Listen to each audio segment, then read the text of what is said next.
un général surnommé Nasser El-Djinn disparaît. Ses secrets de sécurité nationale aussi. Et derrière cette affaire, c'est toute la stabilité de l'Algérie qui est en jeu. Tout commence avec un nom qui circule depuis des semaines dans les cercles politiques et sécuritaires algériens, Abdelkader Haddad, plus connu sous le surnom de Nasser El-Djinn. Ancien responsable de la sécurité intérieure, il est décrit comme un homme discret, stratège, et redouté jusque dans les plus hautes sphères de l'État. Sa carrière, longue de plusieurs décennies, semblait déjà derrière lui depuis sa révocation le 22 mai dernier. Mais c'est précisément après cette mise à l'écart que l'affaire a pris une tournure inattendue. Les autorités avaient placé Haddad sous un suivi administratif strict. Ses déplacements, ses communications, ses contacts, tout était encadré dans le respect des procédures appliquées dans les dossiers sensibles. Pourtant, malgré ce dispositif, l'homme aurait réussi à disparaître, laissant derrière lui plus de questions que de réponses. Cette disparition n'a pas tardé à déclencher une alerte nationale. Car Nasser El-Djinn n'était pas un cadre ordinaire, il avait occupé des fonctions stratégiques et détenait des informations capitales sur la sécurité intérieure du pays. Dès lors, la question s'est imposée, avait-il quitté le pays volontairement ? Était-il aidé par des réseaux étrangers ? Ou s'agissait-il d'une opération orchestrée pour déstabiliser l'appareil sécuritaire algérien ? Les services de sécurité ont immédiatement réagi. Une mobilisation exemplaire s'est mise en place. Les frontières ont été surveillées avec une vigilance accrue, les points de passage scrutés. Sur le terrain, des équipes spécialisées ont été déployées pour traquer le moindre indice. Dans les ministères, on parle d'une opération prioritaire, menée avec la plus grande discrétion. Mais plus les heures passaient, plus la situation semblait s'enliser. Car derrière cette disparition, il y avait aussi une dimension symbolique. Quand un homme ayant tenu les clés de la sécurité intérieure d'un pays disparaît, c'est l'image même de l'État qui est scrutée par ses citoyens, mais aussi par ses voisins et ses partenaires internationaux. Face à ce défi, l'État algérien a réagi rapidement. Dès les premières heures, les services compétents ont mis en place des mesures préventives destinées à verrouiller le territoire.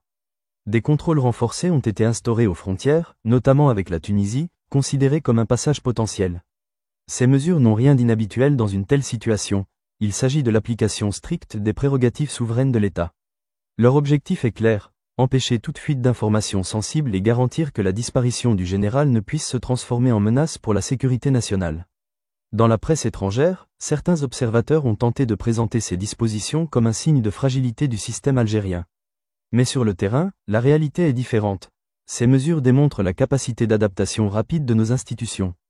L'appareil sécuritaire algérien, aguerri par des décennies de lutte contre le terrorisme, dispose d'une expérience précieuse face aux crises imprévues. Dans les casernes, l'heure est à la vigilance maximale. Les différents services travaillent en coordination étroite, échangeant des informations en temps réel.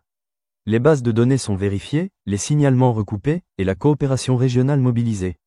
L'affaire Nasser El-Djinn n'est donc pas seulement une question individuelle, elle devient un test grandeur nature pour mesurer la solidité de l'architecture sécuritaire nationale. Si la disparition du général intrigue autant, c'est parce que l'homme avait une histoire singulière.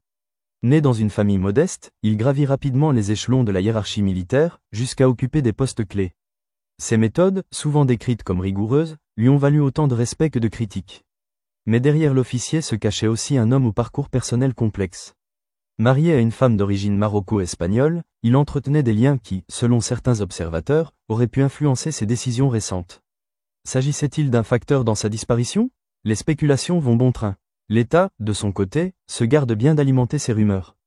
Les autorités rappellent que la vie privée, aussi singulière soit-elle, ne doit pas occulter l'essentiel, la nécessité de protéger les intérêts supérieurs de la nation. Ce qui inquiète le plus, ce sont les informations sensibles auxquelles le général avait accès. Ses fonctions passées lui avaient ouvert les portes de dossiers confidentiels, allant de la lutte antiterroriste aux stratégies régionales de sécurité. Des informations qui, entre de mauvaises mains, pourraient représenter un risque sérieux.